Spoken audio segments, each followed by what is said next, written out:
तो दोस्तों मार्च का महीना आते ही चंपा का जो प्लांट होता है, जिसे प्लूमेरिया भी कहते हैं, इसे इसकी कई सारी वैरायटी होती है। आगे मैं वैरायटी के बारे में भी बतलाऊंगी। तो इस तरह से भर भर करके इनके फ्लावर स्टॉक निकलते हैं और ढेर सारी कलियां इनकी लगातार खिलती रहती है। और एक बार ये स्टॉक निकल जाता है तो महीनों तक ये खिलता रहता है, मतलब एक दो नहीं, कम से कम तो 3 महीने तक इनके स्टॉक पर इसी तरह से छोटी छोटी कलियां बनती रहती हैं।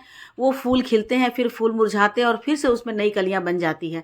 तो एक बार जो फ्लावर स्टॉक निकलता है वो कम से कम 3 से 4 महीने तक ऐसे ही खिलता रहता है। तो मार्च के महीना आते ही इनका यह ग्रोइंग सीजन शुरू हो जाता है। तो दोस्तों आज की वीडियो में चंपा की मैं केयर टिप्स बतलाऊंगी कि कौन कौन से इनमें खाद पड़ता है, कौन कैसी मिट्टी होनी चाहिए, कैसा पानी होना चाहिए, लोकेशन क्या होनी चाहिए, पूरा टोटल केयर टिप्स बतलाऊंगी। तो वीडियो के एंड तक बने रहिएगा और वीडियो अच्छी लगे तो लाइक शेयर कमेंट कीजिएगा। तो देखिए दोस्तों, ये मेरा एक चंपा का प्लांट है जो ट्राई कलर है, मतलब 3 कलर इसमें मिलते हैं और इसमें बहुत अच्छी खुशबू होती है। चंपा के एक येलो कलर की जो वैरायटी होती है, वाइट पर येलो, सबसे ज़्यादा उसमें फ्रेग्रेंस रहता है। उसके बाद सेकंड में देखा जाए तो ये जो फ्लावर है, इसमें लगातार इसमें बहुत सारी इसमें भी खुशबू होती है। अभी मार्च का महीना आते ही इसमें इसी तरह से फ्लावर स्टॉक निकलना शुरू हो जाते हैं। यदि आपके फ्लावर स्टॉक नहीं निकले हैं दोस्तों, तो आगे मैं बतलाऊंगी कि इसे क्या करना है, कौन सा फर्टिलाइजर देना है, जिससे कि इसमें फ्लावर स्टॉक इसी तरह से निकलते रहें। और सबसे खूबसूरत तो लगता है दोस्तों इनका जो पैटर्न होता है। इस प्लांट का जो पैटर्न होता है, एक टहनी से आगे जाकर जब फ्लावर स्टॉक निकलते हैं तो वहां से फिर इनकी 3 टहनी अलग अलग बन जाती है, यानी 3 स्टेम बन जाते हैं। फिर उसके बाद वो 3 स्टेम में फिर 3 और स्टेम बन जाते हैं। तो सबसे खूबसूरत इसका जो पैटर्न होता है प्लांट का, वो देखने में खूबसूरत लगता है। इसीलिए चंपा का प्लांट फ्लावर के लिए तो है ही, लेकिन इसका पैटर्न भी अच्छा है। तो सबसे पहले बात करूंगी दोस्तों इसके सॉयल की और इसके पॉट की, कि दोस्तों ये जो प्लांट है ये एक पेड़ की आकृति का है। यानी जमीन पर आप रखते हैं तो ये 20 फीट तक भी चला जाता है। लेकिन गमले में यदि आप लगा रहे हैं तो इसके लिए आप बड़ा बड़ा गमला लें, क्योंकि गमले में भी ये काफ़ी हाइट ले लेता है, मतलब 10 फीट तो ले ही लेता है। मेरे पास इसकी 4 वैरायटी है। ये जो वैरायटी है इसमें लाइट पिंक कलर के निकलते हैं और इसे मैं नर्सरी से खरीद कर लाई थी। और जो फर्स्ट में मैंने दिखाया था उसे भी मैं नर्सरी से खरीद कर लाई थी। तो बहुत ज़्यादा नहीं, इसकी कॉस्ट पड़ी थी मुझे 60 रुपीज़। और ये जो वाला है ये 100 रुपीज़।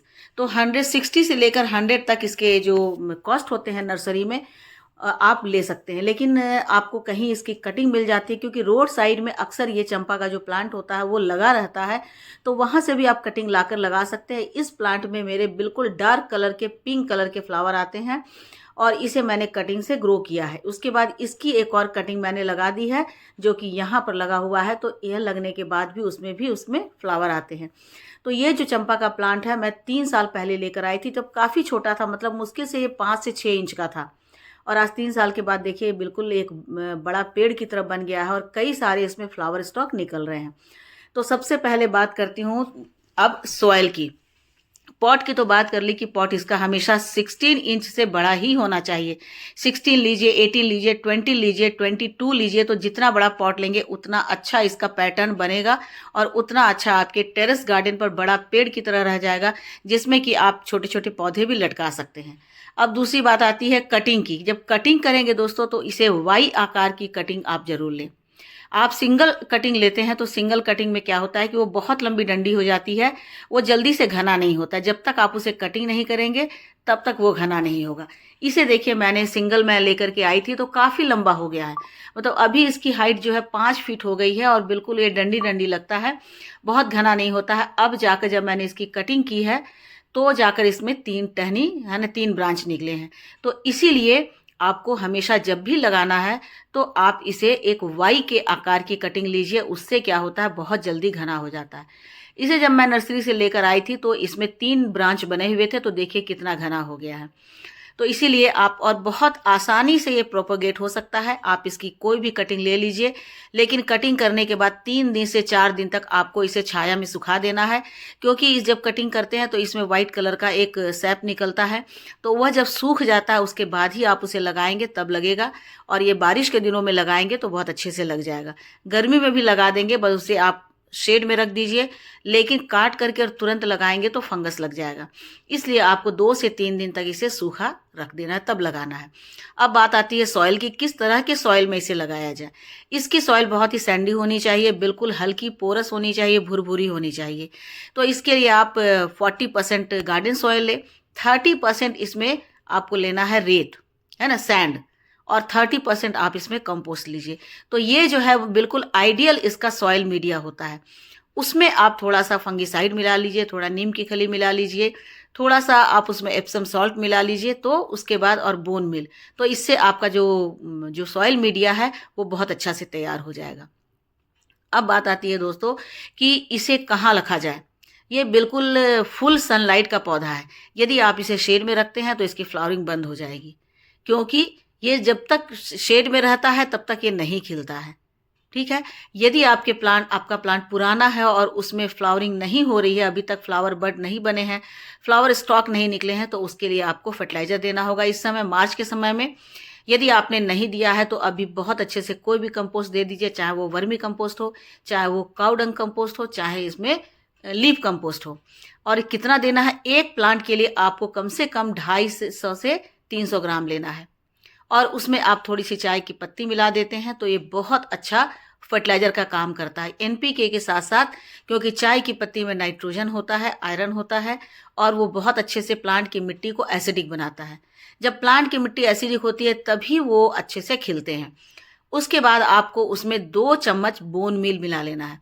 बोन मील में फॉस्फोरस और कैल्शियम होता है, जो कि आपके प्लांट के फ्लावर को स्टेबिलिटी देता है। यदि आप फॉस्फोरस नहीं डालते हैं तो जो कलियां बन रही है वो जल्दी से सूख सकती हैं, वो खिलेंगी नहीं, वो गिर जाएंगी। जो आपका स्टेम है काफ़ी कमज़ोर हो जाएगा। एक तो वैसे ही वो कमज़ोर होता है, यदि आप उसे नहीं देते हैं तो कमज़ोर हो जाएगा। इसमें थोड़ा सा 1 चम्मच एप्सम सॉल्ट भी ज़रूर डालिए, क्योंकि जैसे जैसे मौसम में बदलाव आ रहा है तो मौसम का बदलाव हमारे प्लांट जो है तुरंत से झेल नहीं पाते हैं, तो शॉक में चले जाते हैं। दूसरी बात है कि इसमें एप्सम सॉल्ट में मैग्नीशियम होता है, मैग्नीशियम सल्फेट होता है, जो प्लांट की जड़ को मजबूत करता है, पत्तियों को हरा करता है, और जिसके कारण जब पत्तियां हरी होती है तो अच्छे से फूड बना पाती हैं। तो इसलिए उसमें एप्सम सॉल्ट देंगे तो आपके प्लांट को शॉक भी नहीं लगेगा और उनकी जड़ों का भी तेजी से विकास होगा। इनको मिलाने के बाद आपको, यदि आप बोन मील नहीं डाल सकते हैं तो आप केले का छिलका डालिए। कई लोग, क्योंकि वो हड्डियों का चूरा होता है, नहीं यूज़ कर सकते हैं, तो केले का छिलका ले लीजिए। इसमें बहुत भारी मात्रा में पोटेशियम, फॉस्फोरस होता है। तो इसको पानी में सोक कर दीजिए 12 से 24 घंटे। उसके बाद उस पानी को आप प्लांट में डालिए, और साथ ही साथ इसके जो टुकड़े होते हैं उसे भी आप मिट्टी में दबा देंगे, तो आपके प्लांट को वही सब मिल जाएगा जो कि आपको बोन मिल से मिलता है।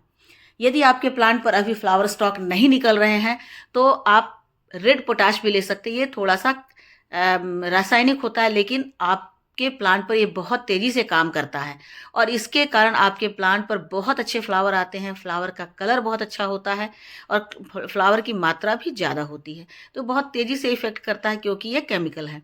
तो केमिकल को यदि आप ऑर्गेनिक में मिला देते हैं तो इसका दुष्प्रभाव भी नहीं पड़ेगा, बैड इफ़ेक्ट नहीं पड़ेगा।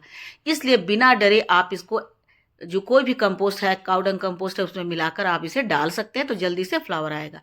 अंत में एक चीज़ और डालिए दोस्तों, फंगिसाइड।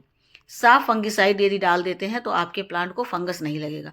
वैसे तो चंपा में फंगस नहीं लगता है, लेकिन फिर भी आप डाल देंगे तो एक अच्छी बात हो जाएगी। तो इस तरह से आप एक प्लांट के लिए बहुत अच्छा फूड तैयार कर लीजिए, और इसे आप डालते हैं तो देखेंगे इसी तरह से 10 दिन के अंदर फ्लावर स्टॉक निकलने शुरू हो जाते हैं। अब ये दोस्तों क्या है, ये डार्क ब्राउन कलर का ये जो लिक्विड फर्टिलाइजर है, ये इतना इफेक्टिव है कि आप प्लांट में डालेंगे तो 10 से 15 दिन के अंदर आपको इसका फ़र्क नज़र आ जाएगा। इसका बहुत बेटर रिजल्ट मिलेगा। बेटर रिजल्ट क्या मिलेगा, यदि प्लांट पर फ्लावर स्टॉक नहीं निकले हैं तो 15 दिन के अंदर ये फ्लावर स्टॉक आ जाएंगे। यदि आपके प्लांट पर पत्ते नहीं हैं तो पत्ते आ जाएंगे, प्लांट की जड़ों का तेज़ी से विकास होगा। अब चलिए देखते हैं कि इसे मैंने कैसे बनाया है और किन किन चीज़ों से बनाया है। तो इसके लिए आपको 1 लीटर पानी लेना है। किसी भी साफ बकेट में, बर्तन में आप 1 लीटर पानी ले लीजिए, और उसमें 3 से 4 मुट्ठी आप डाल दीजिए सरसों की खली, नीम की खली। सरसों की खली नहीं, क्योंकि वो गर्म होता है। नीम की खली आप डालेंगे। नीम की खली पेस्टिसाइड भी होता है और इसमें माइक्रो न्यूट्रिएंट भी होते हैं। सरसों की खली में एक नेचुरल ऑयल होता है जो हमारे प्लांट को बहुत प्रोटेक्ट भी करता है, प्लांट की पत्तियों को हरा करता है और फ्लावर को बहुत तेजी से खिलने पर प्रेरित करता है, यानी कि फ्लावर बूस्टर का काम करता है। 1 लीटर पानी में 3 से 4 मुट्ठी आप मिला करके आधे घंटे के लिए छोड़ दें। आधे घंटे के बाद आप देखेंगे कि ये जो है पानी में बिल्कुल अच्छी तरह से घुल गया है। इसके अंदर जितने भी प्रॉपर्टीज़ हैं, इसके अंदर जितने भी न्यूट्रिशन है, वो बिल्कुल पानी में घुल करके मिल गए हैं। अब इसमें आपको एक चीज़ और मिलाना है। इसके साथ साथ आपको मिलाना है चाय की पत्ती। आप घर में यूज़ होने वाले चाय की पत्ती भी मिला सकते हैं। चाय बनने के बाद जब हम छान कर रख लेते हैं तो उस पत्ती को भी आप इसमें मिला सकते हैं। और यदि आप यूज़ चाय की पत्ती नहीं है तो आप फ्रेश चाय की पत्ती भी इसमें डाल सकते हैं।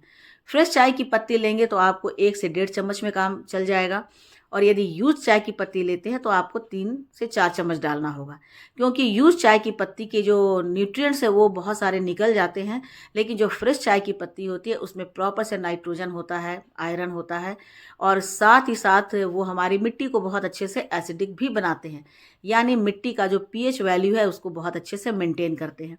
जब मिट्टी का पीएच वैल्यू बिल्कुल मेंटेन रहता है, एसिडिक होती है, तभी उस पर गुड़हल है, गुलाब है, गुलदाउदी है और चंपा जैसे फ्लावर खिलते हैं।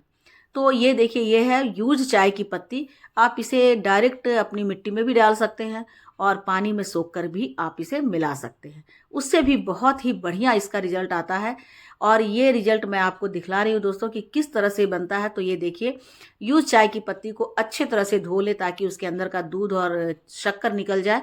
फिर आप उसे धूप में सुखा लें या छाया में सुखा लें। अब ये जो देखिए, ये कटिंग है दोस्तों। कटिंग में कितने अच्छे से नए नए ब्रांच निकल रहे हैं। कटिंग आपने पिछला नहीं लगाया तो अभी भी आप कटिंग लगा सकते हैं। अब ये जो जो लिक्विड बनाया है नीम की खली और चाय की पत्ती से, उसमें एक चीज़ और मिलाना है दोस्तों, 1 चुटकी हींग। हींग जो होता है वो बहुत अच्छा फंगीसाइड और पेस्टिसाइड का काम करता है। तो पेस्टिसाइड का काम इसलिए करता है कि ताकि इसमें चींटियाँ भी नहीं लगे। पेस्ट है वो हमारे प्लांट में, क्योंकि अभी गर्मी के दिन है तो प्लांट में थोड़ी ठंडक होती है क्योंकि उसमें पानी पड़ता है, तो चींटियाँ अक्सर वहाँ पर अपना घर बना लेती हैं। और जब चींटियाँ आती है तो चींटियों के साथ साथ कई सारी बीमारियाँ भी आ जाती हैं, और चींटियाँ धीरे धीरे हमारी मिट्टी में खोखला कर देती है, घर बना लेती है, तो जड़ों तक वो पहुँच जाती है और जड़ों में फिर फंगस लगना शुरू हो जाता है। इसलिए आप इसमें 1 चुटकी हींग डाल दें। तो देखिए, इस तरह से डाल करके आप इसे 24 से 48 घंटे रख दें। 48 घंटे के बाद देखिए, इसका कलर ये आ गया है, इस तरह का कलर, डार्क ब्राउन कलर आ गया है। अब आप इसे छान लेंगे, छान करके और स्प्रे बॉटल में डालकर आप पत्तों पर भी स्प्रे कर सकते हैं। और इसे आप डबल पानी में, ट्रिपल पानी में, 1 लीटर पानी में सोख किया है तो आप 2 लीटर और पानी लीजिए और उसे इसको मिला करके और छान लीजिए। छानने के बाद आप डायरेक्टली जो है इस पौधे की जड़ों में डाल दीजिए और पत्तों पर स्प्रे भी कर दीजिए। छानने के बाद आप स्प्रे बॉटल में डालकर पत्तों पर स्प्रे करते हैं तो पत्तों पर भी कोई फंगस नहीं लगता है, कोई पेस्ट नहीं लगता है। और जड़ों में डालते हैं तो जड़ों पर भी इसका बहुत अच्छा रिजल्ट आता है। तुरंत में आपके प्लांट जो हैं बहुत हरे भरे लगने लगेंगे और उनके पत्ते जो हैं काफ़ी अच्छे हो जाएंगे। देखिए दोस्तों, इसमें आप केले का छिलका भी सोख करके रख सकते हैं। यदि अलग से केले का छिलका नहीं डालना चाहते हैं तो आप इस लिक्विड में भी डाल दें, और 24 से 48 घंटे डालने के बाद केले के छिलके में जो भी प्रॉपर्टीज़ होते हैं, विटामिन्स होते हैं, माइक्रो न्यूट्रिएंट्स होते हैं, फॉस्फोरस होता है, पोटेशियम होता है, वो इस लिक्विड में मिल जाएगा। तो एक साथ आप अपने प्लांट में डाल सकते हैं, जिससे आपके प्लांट पर बहुत अच्छा रिजल्ट मिलेगा। अब बात आती है वाटर रिक्वायरमेंट की, पानी कितना देना चाहिए, क्योंकि इसके स्टेम में बहुत सारा पानी का स्टोरेज रहता है। तो आपको बहुत ज़्यादा पानी नहीं डालना है, तभी पानी डालना है जबकि 2 अंगुल की मिट्टी इसकी सूख जाती है, तभी आप पानी डालेंगे तो आपके प्लांट पर बहुत अच्छा रिजल्ट मिलेगा। और इसी तरह से हर ब्रांच पर फ्लावर स्टॉक निकलेंगे और नेक्स्ट ईयर आप देखेंगे कि आपका प्लांट कितना घना हो गया। तो ठीक है दोस्तों, आज के लिए बस इतना ही। वीडियो अच्छी लगी हो तो लाइक शेयर कमेंट कीजिए। मेरे चैनल पे नए हैं तो मुझे सब्सक्राइब कर लीजिए। मिलती हूँ अगले वीडियो में फिर से एक नई जानकारी के साथ, तब तक मेरे साथ बने रहें। Thank you.